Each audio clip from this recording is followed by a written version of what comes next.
Hi, and welcome to the St. Lawrence College Career Services Time Management and How to Stay Organized virtual workshop.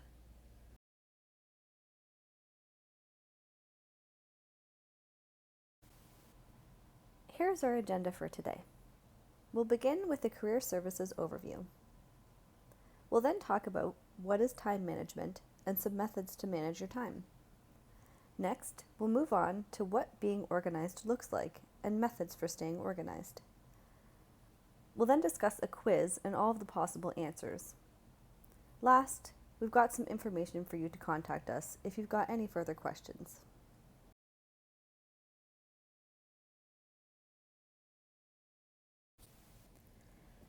Career Services is available virtually during this time.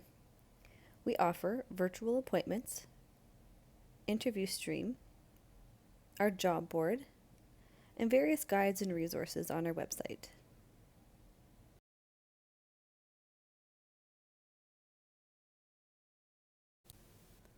So what is time management?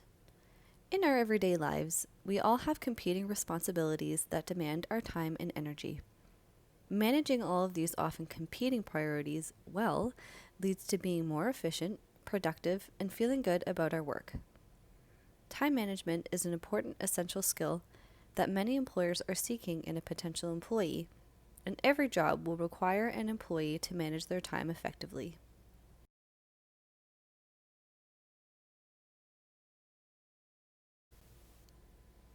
Here are a few ways to effectively manage your time. Lay out all tasks and prioritize. Gather all of the incomplete tasks in one list and decide which tasks you will begin first. The first task is not always the task with the closest deadline, because the task with the closest deadline may be something quick and easy, requiring little brain power or effort. Next, plan ahead. Decide what your day, week, or month might look like. Set a time limit or a framework for each task. If you find that you end up spending a significant amount of time on one aspect of a project because you become easily distracted or have a tendency to strive for perfection, set a time limit for yourself. Use a calendar, day planner, or tracking device. Using a calendar or an app that allows you to enter all of your upcoming deadlines creates some space in your mind for other things. Create a to-do list. A to-do list is an effective tool for those who feel accomplished by crossing things off their list. Just be sure that you are creating your to-do list in a way that prioritizes the most important work first. Focus on one task at a time. Focusing your time and energy on one task at a time helps to alleviate feeling overwhelmed or bogged down by everything you have to do. Last, take breaks and get your rest. Rest is extremely important. Everything needs rest, even our computers. Overworking leads to sloppiness, poor judgment, inefficiency, and can have negative effects on our overall mental and physical health.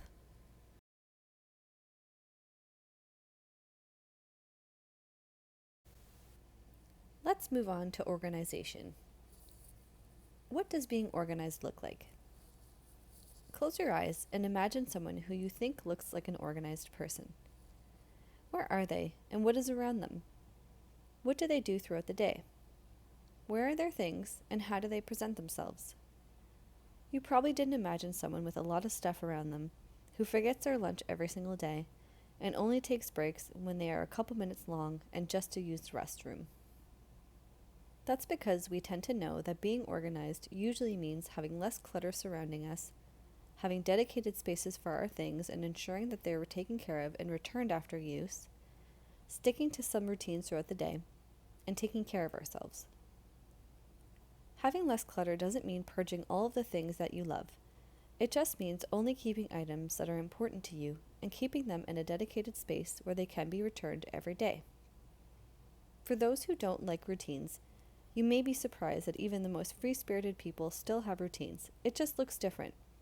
For example, waking up around a similar time most days, or brushing your teeth in the morning, or walking with your dog in the evening are all examples of routines. Routines are important to establish as they allow for us to navigate through our day smoothly without having to spend so much time planning every single moment. With that said, It is important to think about the routines that we have established and reflect on whether or not they are still serving us as they may have in the past. Using what you have to complete your tasks is sometimes complicated, and this is something we're seeing a lot of during the COVID-19 pandemic. Some people are not equipped with a computer, fast enough bandwidth, or a fancy planner to track appointments and deadlines. But this is an opportunity for you to either get creative with what you have or reach out to ask for help. If you cannot complete a task at work or school because you don't have access to the required supplies, explain this to your school or workplace.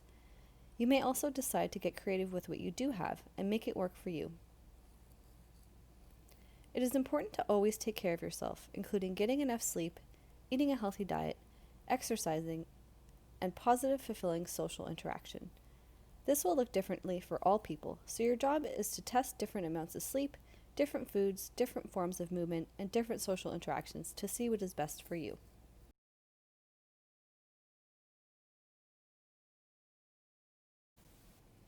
Here are some methods for staying organized. We've broken down some different areas of organization in school or the workplace, including physical, mental, time, and project organization.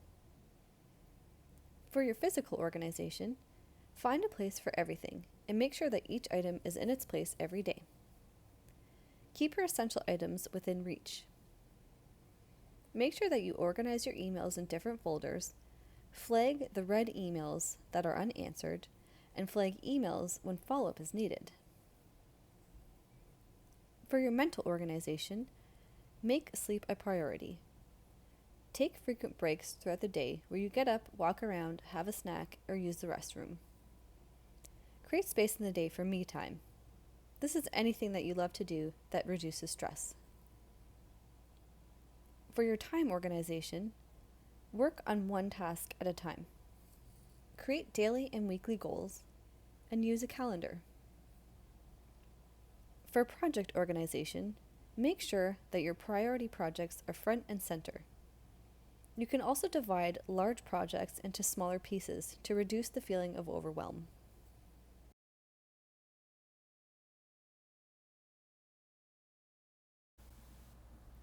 Let's move on to our quiz. Choose the best response. You can never find the things you need on your desk because there's always so many books, scattered papers, and food dishes in the way. What's worse, you have so much work to do. You should A. Continue with your priorities and organize your desk another time. B. Blame someone you live with and ask them to clean it. C. Set aside some time to tidy up.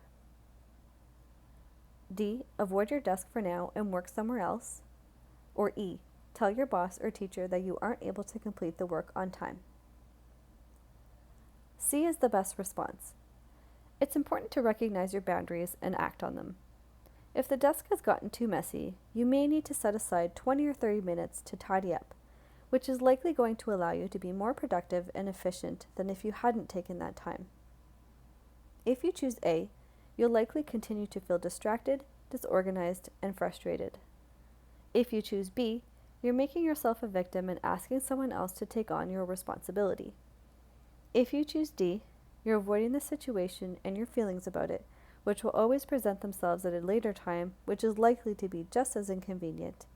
And if you choose E, you're not taking responsibility for your actions, nor proving your ability to organize your space and time.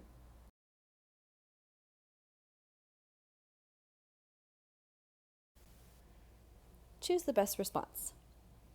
Most days, you forget the lunch you carefully packed for yourself the night before. You should A. Leave a note for yourself to check the fridge on your way out the door. B. Get upset with yourself.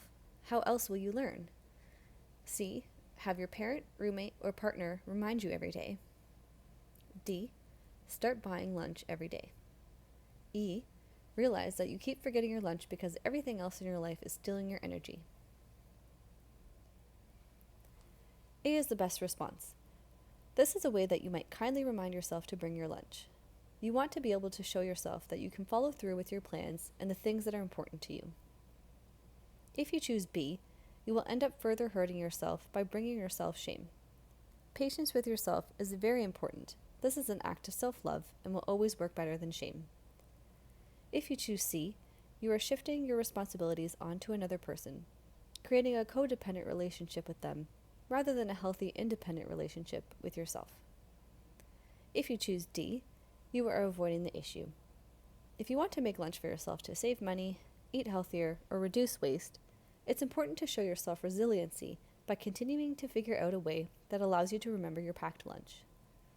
If you choose E, you're blaming everything around you for your forgetfulness. It is true that our surroundings challenge us, but blaming them is a distraction. That time can instead be used finding a solution to the problem.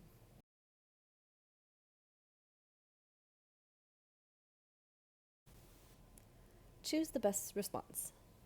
You feel tired every day, and you know it's because you only let yourself sleep 4 hours a night when you need more. You should A. Train yourself to get used to being tired. B. Drink more coffee.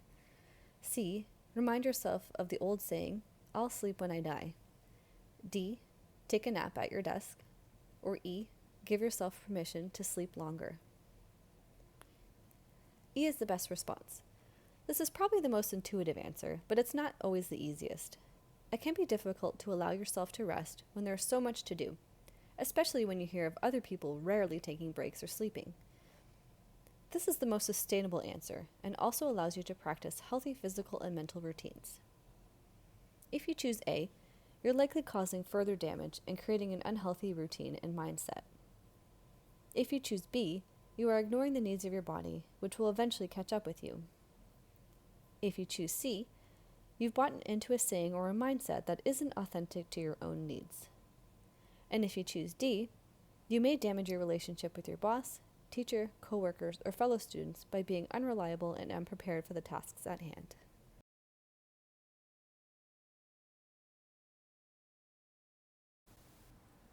Choose the best response.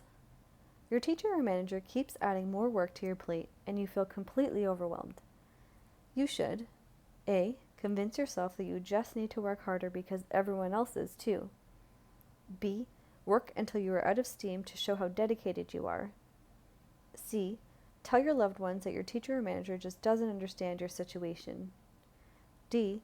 Put a plan in place to prioritize all of your tasks and potentially share this with your teacher or manager.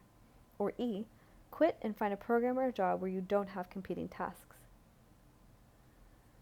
D is the best response. Getting yourself organized and prioritizing your tasks to create a plan will make you feel less overwhelmed and less likely to procrastinate. If you have a strong relationship with your teacher or manager and could use some extra support, you can always bring it to their attention to discuss it.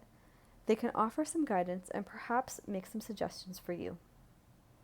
If you choose A, you're going along with what appears to be normal, just for the sake of it. If you choose B, you're not allowing yourself time to replenish and believing a myth that the harder working you are, the more dedicated you are.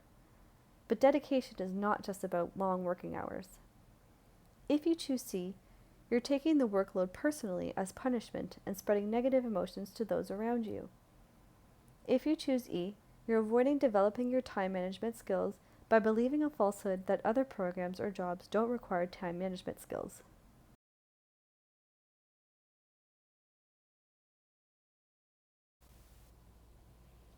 Here are some resources for you. Sometimes, when we're dealing with challenges with our physical or mental health, being organized and managing time can be very difficult. If you've tried some of the tips and aren't finding success, or you don't feel that you have the energy to do them, please reach out to a counselor, a parent, a close family member or friend, your student success facilitator, a mentor, your manager, a healthcare worker, or another trustworthy person.